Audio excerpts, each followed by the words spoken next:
Parker Solar Probe telah berangkat untuk mengamati matahari, tetapi memutuskan mengunjungi Venus dalam perjalanannya. Ketika mencapai sisi gelap planet, ia membuat video yang luar biasa ini. Untuk pertama kalinya dalam sejarah, kita berhasil melihat permukaan Venus melalui awan tanpa menggunakan radar yang kuat.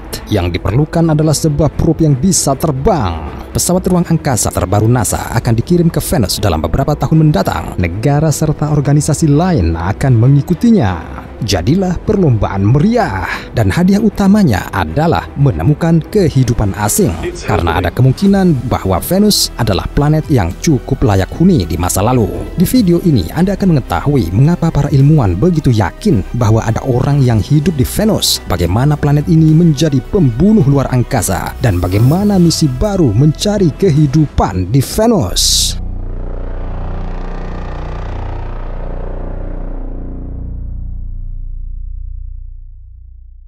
Mengapa para astronom percaya bahwa Venus adalah bumi lain? Pada abad ke-17, astronom Belanda Christian Huygens sangat ingin menemukan tanda-tanda kehidupan di planet lain. Untuk melakukannya, ia menemukan teleskop yang cukup mengesankan menurut standar saat itu. Dia bahkan berhasil melihat lautan di Mars dan Jupiter dengan ini meski tidak ada lautan di sana. Adapun Venus, Huygens hanya menunjukkan lapisan awan tebal. Dia berpikir, jika itu seukuran bumi tetapi terletak lebih dekat ke matahari, ia pasti semacam planet tropis, sesuatu seperti resor Meksiko, agak sedikit panas. Tapi sedikit minum bisa hilanglah dahaga.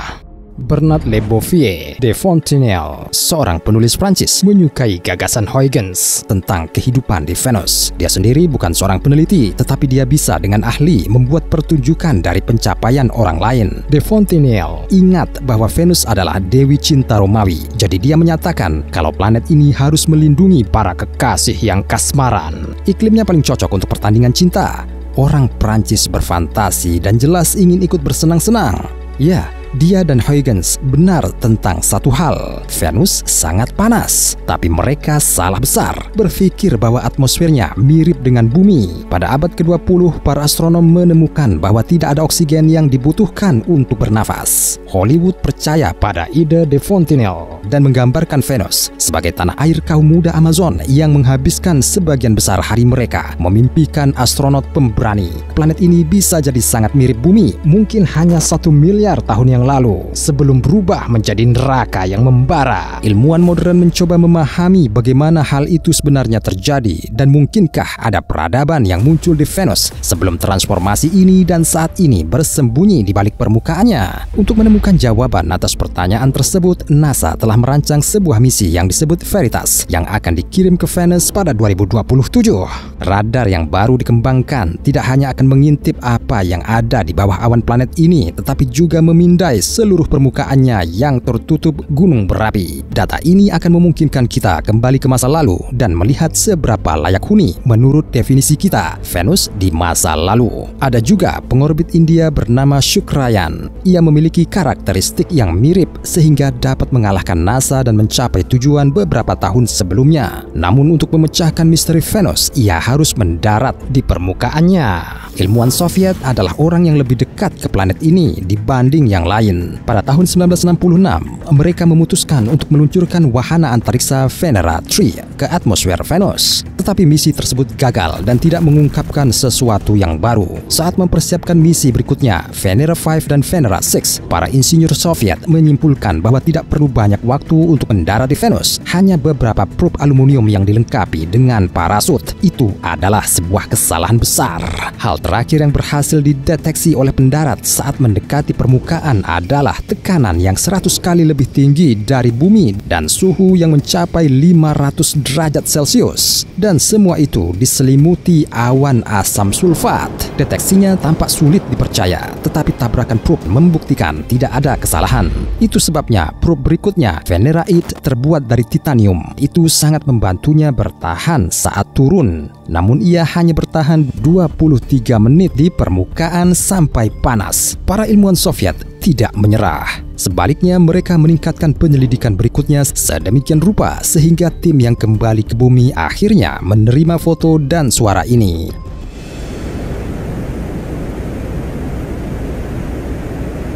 Asap oranye ini merupakan kabut yang sangat pekat pekat yang terdiri dari karbon dioksida. Ketika diletakkan di bawah tekanan yang luar biasa, ia menyerupai cairan. Jika ada burung di Venus, akan terlihat seperti ikan. Dan selama hampir 40 tahun, tidak ada pesawat yang berani ke lautan asam ini. Insinyur NASA meminjam pengembangan Soviet lama untuk Da Vinci Plus, sebuah misi yang diharapkan diluncurkan di 2029. Badan tersebut akan mengirimkan penyelidikan mutakhir ke awan Venus. Itu akan dapat memeriksa atmosfer planet selama lebih dari 1 jam dan memotret semua yang ditemuinya. Sementara itu, Rusia merancang misinya sendiri yang disebut Venera D. D berarti tahan lama.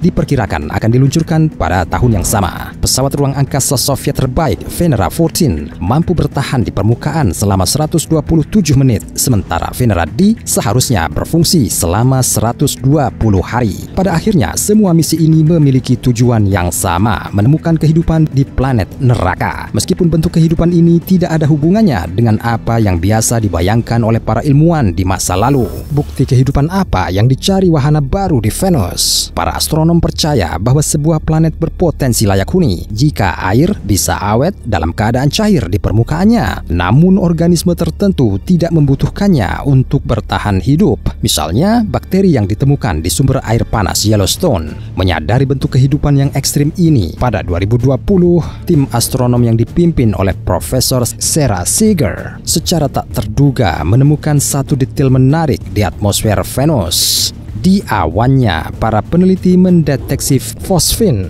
gas beracun. Di bumi itu diproduksi oleh jenis bakteri yang hidup di Yellowstone. Dan jika terjebak di udara Venus, mereka akan benar-benar merasa betah. Para ilmuwan juga membuat poin lain, fosfin dengan cepat pecah. Jadi, jika ada jumlah yang sangat besar di atmosfer, itu berarti sesuatu terus-menerus menghasilkan porsi baru. Akhirnya, wahana orbit Jepang baru-baru ini mendapati bahwa ada sesuatu di atmosfer Venus yang secara aktif menyerap sinar ultraviolet matahari, dan lagi itulah yang suka dilakukan bakteri di waktu luangnya. Ahli astrobiologi telah meninjau informasi ini dan menciptakan gambaran kehidupan yang luar biasa di Venus. Mereka berpendapat bahwa mikroorganisme lokal hidup tinggi di atas tanah di mana udaranya tidak terlalu panas dan berkembang biak di tetesan asam sulfat.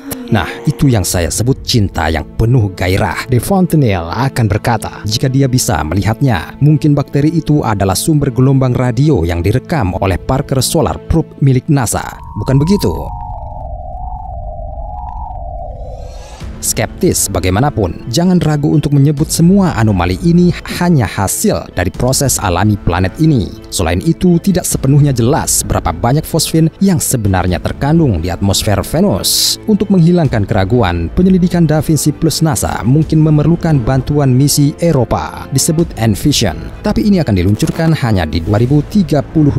Apakah kita benar-benar harus menunggu penemuan yang begitu lama? Apakah ada peluang mendapatkan jawaban atas pertanyaan menarik ini lebih cepat? Itulah tepatnya yang akan dilakukan para ilmuwan di Massachusetts Institute of Technology. Sarah Seeger, wanita yang menemukan fosfin, telah mengumumkan misi yang didanai secara pribadi ke Venus untuk memeriksanya secara independen dari NASA. Sebuah startup bernama Rocket Lab dapat mengirim penyelidikan kecil ke sana di 2023. Tujuan utamanya adalah bertahan di atmosfer Venus setidaknya selama 10 menit dan mengukur jumlah fosfin. Beberapa saat kemudian, MIT ingin meluncurkan wahana yang lebih besar yang akan menyebarkan beberapa aerostat ke atmosfer planet. Dalam beberapa hari, mereka akan berhasil melihat tetesan asam sulfat di bawah mikrospora dan memeriksa apakah bakteri yang penuh gairah itu ada. Tapi itu masih mungkin hanya masalah keberuntungan. Proyek paling ambisius dari MIT adalah mengirimkan aerostat besar seperti ini ke atmosfer Venus. Pesawat akan dimuat dengan segala macam peralatan dan akan dapat melayang di awan selama berminggu-minggu. Jika sesuatu benar-benar ada di sana, kita akan diberitahu. Tanggal pasti peluncuran untuk misi yang menjanjikan ini belum ditentukan, tetapi ekspedisi pencarian kehidupan di Venus akan diselenggarakan oleh riset universitas swasta, bukan oleh pemerintah, merupakan terobosan besar bagi astronomi.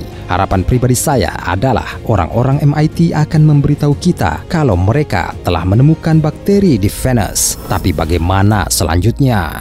Jika organisme yang hampir sama yang hidup di Yellowstone menghuni planet tetangga kita, itu artinya kita semua adalah alien di sini. Dan kehidupan itu awalnya muncul di Venus dan baru kemudian pindah ke bumi. atau mungkin bakteri Venus sama sekali berbeda. Jika demikian, tampaknya seluruh alam semesta dipenuhi makhluk hidup dan penemuan tentang planet lain akan segera menyusul. Tulis di komentar apa yang Anda harapkan dari misi masa depan ke Venus ini. Mari kita tunggu beberapa tahun lagi dan lihat siapa yang benar.